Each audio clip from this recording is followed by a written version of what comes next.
Salut tout le monde, j'espère que vous allez bien et aujourd'hui je suis ravie de vous retrouver pour une nouvelle vidéo un peu particulière. Donc c'est un nouveau DB News, le numéro 6. Donc voilà, en espérant que je fasse la vidéo au mieux pour vous expliquer tout ça par rapport au titre et puis je vous laisse avec la suite. Salut tout le monde, j'espère que vous allez bien. Salut tout le monde, j'espère que vous allez bien. Salut tout le monde, j'espère que vous allez bien. Salut tout le monde, j'espère que vous allez bien. Salut tout le monde, j'espère que vous allez bien. I hopped off the plane at LAX with a dream, my cardigan.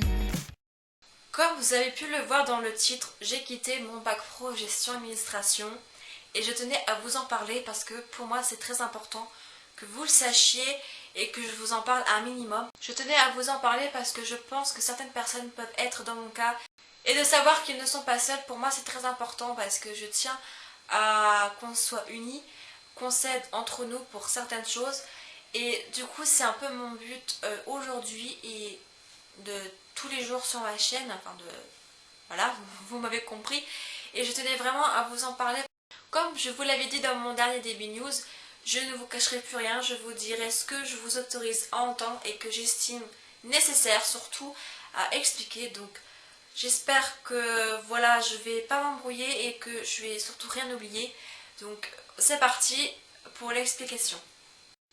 Alors tout simplement, si j'ai quitté la gestion administration, c'est que j'ai remarqué il y a plusieurs mois de ça que en réalité c'était pas le bac pro que je devais faire, c'était pas du tout la filière qui me correspondait, c'était pas moi du tout, malgré que d'après ma prof principale j'ai des prédispositions, mais des prédispositions ça ne veut rien dire, et du coup c'est pas vraiment le métier de mes rêves, c'est vrai, voire pas du tout. Si je suis allée en gestion administration, si j'avais déjà prévu un projet, c'est parce qu'on m'a un peu influencée et on m'a dit d'y aller pour des mauvaises raisons qui n'étaient pas du tout valables. Et donc voilà, donc je vais vous expliquer un petit peu certaines choses, donc je vais pas tout vous dire parce qu'en fait mon lycée, je voudrais bien en parler de certaines choses qui me déplaisent, mais on n'est pas là pour ça. Et du coup je vais éviter certains sujets, je vais vraiment expliquer mon parcours et garder pour moi certaines choses. Donc je pense que vous allez le comprendre quand même, hein, c'est normal, hein, voilà, je ne peux pas tout vous dire non plus. Donc alors déjà premièrement, quand j'étais en primaire, j'ai rêvé d'être prof d'anglais. Voilà, c'était mon tout premier hobby.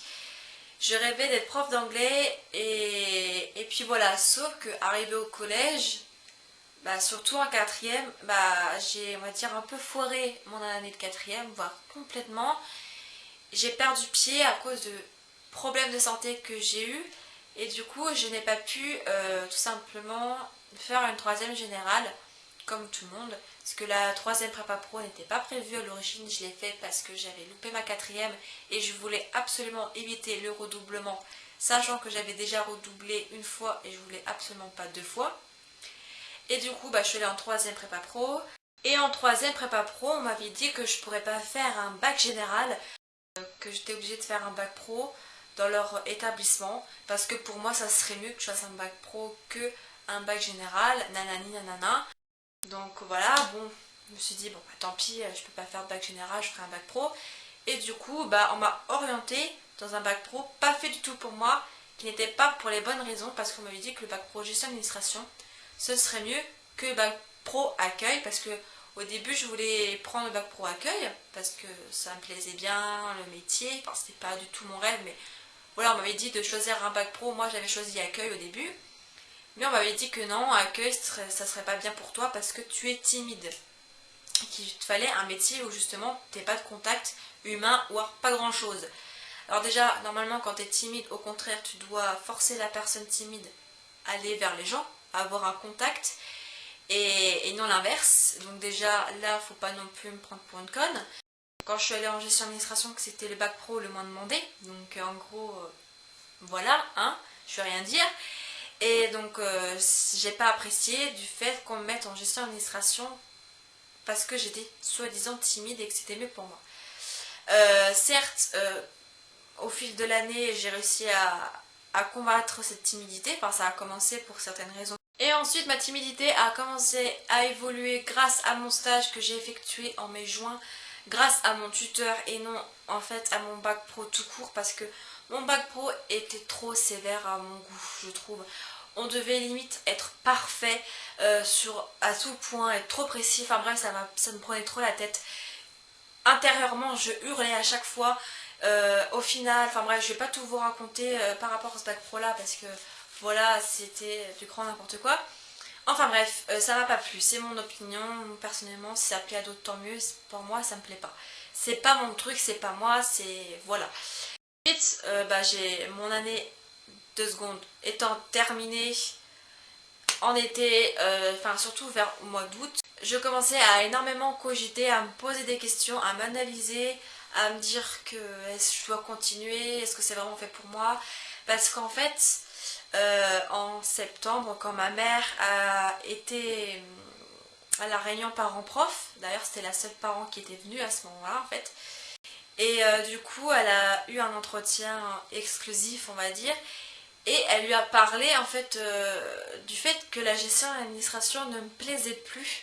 C'était pas moi que j'aimerais en fait m'orienter ailleurs, sauf que ma prof principale, elle a été sourde entre guillemets en expression de ce côté-là parce qu'elle m'avait dit que c'était on va dire un coup de blues ou je sais pas quoi, que ça allait me passer et tout ça. Et que je devais au contraire continuer. Ça n'a pas beaucoup plu à ma mère et tout ça, mais elle n'a pas montré que ça lui plaisait pas, elle a gardé ses sentiments pour elle. Et du coup, après, elle lui a expliqué que j'aurais aimé être prof d'anglais et tout ça, et que comment faire et tout ça pour que je réalise ce rêve. Et du coup, elle nous a donné les démarches avec ma prof d'espagnol, que je pouvais malgré tout, avec mon bac pro, être prof d'anglais, c'est-à-dire faire mon bac pro GA, ensuite faire 2 ans de BTS, ensuite aller 1 année en Angleterre, ensuite faire 2 ans de licence et ensuite 2 ans de master. Donc en gros j'aurais fini mes études à 27 ans si j'aurais écouté ma prof principale. Au début j'étais partante parce que je fais tout pour réaliser mon rêve et machin. Au début j'étais entre guillemets motivée donc j'ai travaillé tout. Sauf que BAM, j'ai eu les yeux qui se sont ouverts d'un coup. Donc c'est l'expression j'ai ouvert grand les yeux.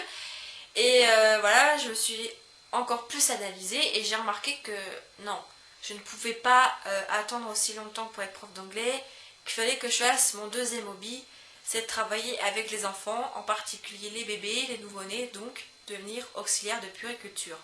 Donc voilà, donc je compte faire une formation de petite enfance, donc un CAP petite enfance et ensuite une formation d'auxiliaire de puériculture. Parce que voilà, c'est ce que je recherche vraiment et c'est ce que je veux vraiment faire. J'ai pas envie de terminer mes études à 27 ans pour être prof d'anglais à 30 ans. Donc voilà, je tiens à profiter un minimum de ma vie et à finir les études quand même le plus tôt possible. Voilà, trouver un travail d'appoint, trouver un studio, m'installer quoi le plus tôt possible parce que je vais pas non plus vivre au crochet de ma mère toute ma vie. Donc voilà.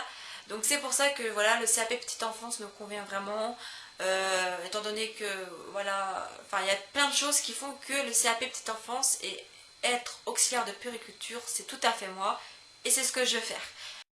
Donc voilà mon parcours un peu bizarre, j'ai pas forcément tout dit mais j'ai dit le principal. De ce fait, le 16 février, je vais être inscrite dans un établissement de la MLDS, donc la mission de lutte contre le décrochage scolaire, qui vont me permettre, ils vont m'aider tout simplement à m'accompagner pour réaliser mon projet. C'est un peu la mission locale version mineure, voilà tout simplement. Et sauf que c'est pas la mission locale. Et du coup, ils vont beaucoup m'aider, je pense, à préparer mon entretien du 13 mars pour le lycée que j'espère ils me prendront pour mon CAP petite enfance. Si dans le cas contraire ils peuvent pas, je m'inscrirai à la mission locale et je pourrai faire une formation de CAP petite enfance adulte en 1 an comme ma mère l'a fait. Sauf que là ça me demandera beaucoup de travail, donc sur YouTube les vidéos, voilà. J'ai vraiment fait le tour de ce que je voulais vous dire par rapport au fait que je quittais mon bac pro gestion administration. Donc voilà, je pense avoir tout dit. Donc voilà, la vidéo est maintenant terminée, j'espère quand même que mes explications vous auront plu. Si vous avez besoin d'un complément de réponse, n'hésitez pas à me poser des questions. Vous pouvez aussi me poser des questions de comment se sont passés mes 2 entretiens parce que le jour de la sortie de cette vidéo, j'aurai eu mes 2 entretiens. Donc si vous avez envie de savoir comment ça s'est passé, etc., pareil en commentaire ou même sur les réseaux sociaux, Vous pouvez me poser toutes vos questions, ça me ferait plaisir de vous répondre. Vous pouvez lâcher un pouce vers le haut, ça me ferait vraiment plaisir. Si vous avez envie de voir la suite de mes vidéos et de ne rien manquer, n'oubliez pas de vous abonner avec la cloche à activer pour avoir mes notifications de mes nouvelles vidéos. Vous pouvez me rejoindre sur les réseaux sociaux du coup.